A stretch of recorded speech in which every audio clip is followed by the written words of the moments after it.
Salam sejahtera untuk kita semua, Shalom. Waktu yang indah ini mari kita siapkan hati dan pikiran kita akan merenungkan kebenaran firman Tuhan. Sebelumnya mari kita berdoa. Bapa di sorga, kami membutuhkan kehadiran kuasa Roh Kudus-Mu, kiranya boleh mengurapi hati dan pikiran kami, agar firman yang akan kami terima kami boleh pahami. Berfirmanlah lewat lidah hamba-Mu, hamba berdoa dalam nama Yesus. Amin.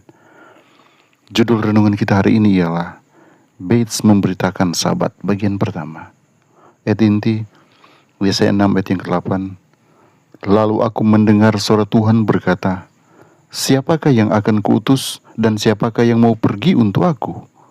Maka sahutku, ini aku, utuslah aku. Segera setelah menerima Sabat, Bates pergi ke Washington, New Hampshire untuk bertemu dengan Weller, saudara-saudara di Farnsworth dan orang Advent lainnya yang memelihara Sabat. Putra Weller, George, melaporkan bahwa Bates tiba sekitar pukul 22.00 setelah seluruh keluarga sudah tidur. George mendengar ayahnya mempersilahkan seseorang masuk, dan sepanjang malam hari ia terbangun dari waktu ke waktu untuk mendengar suara mereka. Mereka berbicara sepanjang malam dan kemudian melanjutkan pembicaraan hingga tengah hari. Setelah itu Bates langsung pulang. Kembali di Massachusetts, Bates bertemu James Madison Monroe Hall di jembatan yang menghubungkan kota Fairhaven dan New Bedford. Pada pertemuan itulah Hall melontarkan pertanyaan yang mungkin pembicaraan selanjutnya telah mengalihkan kegiatannya sepanjang hari dan tentu saja mengubah hidupnya selamanya. Ada berita apa, Kapten Bates? Bates menjawab, beritanya adalah bahwa hari ke-7 itulah hari Sabat dan kita harus memeliharanya.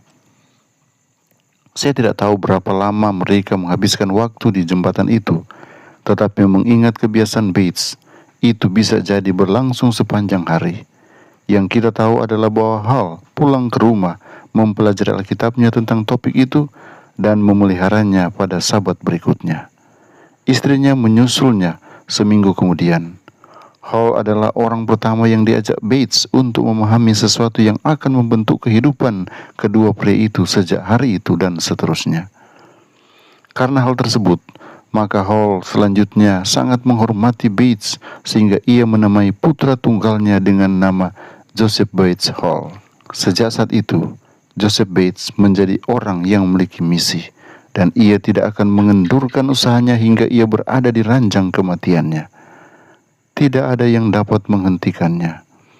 Pada awal tahun 1850-an misalnya, Bates melaporkan perjalanan misi selama 5 minggu di Kanada, di mana selama lebih dari 20 hari ia berjuang melawan salju tebal dan cuaca dingin yang ekstrim. Ketika pada satu kesempatan ia mengarungi salju tebal sejauh 65 km untuk menyampaikan pekabarannya kepada sebuah keluarga yang berminat.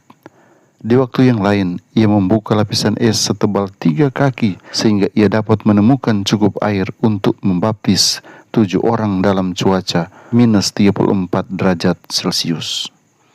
Dan bila kita berpikir bahwa kita termasuk orang yang bersemangat, coba bandingkan. Tuhan, bantulah saya hari ini untuk menyambut pekabaran-Mu dengan lebih serius. Tolonglah saya untuk melangkah keluar dari zona nyaman saya. Tuhan Yesus memberkati kita semua. Mari kita berdoa. Bapa Surgawi, kami datang dengan penuh syukur karena penjagaan-Mu, perlindungan-Mu yang nyata bagi kami. Kami saat ini sudah mendengarkan firman. Biarlah Engkau berikan kami pengertian untuk setiap firman yang sudah kami terima, yang kiranya akan menolong kami memiliki semangat seperti Joseph Bates di dalam mewartakan kebenaran Sabat. Tuhan, kami siap melaksanakan semua aktivitas kami. Berikan kami kekuatan, kesehatan, kemampuan untuk melaksanakan semua tanggung jawab kami. Dan hari ini Engkau berikan keberhasilan kepada kami. Kami akan lalui dengan sukacita, dengan kemenangan demi kemenangan yang akan kami peroleh. Karena kami mengandalkan Engkau dan menyerahkan hidup kami seutuhnya hanya di dalam nama Yesus Tuhan dan Juru Selamat kami. Amin.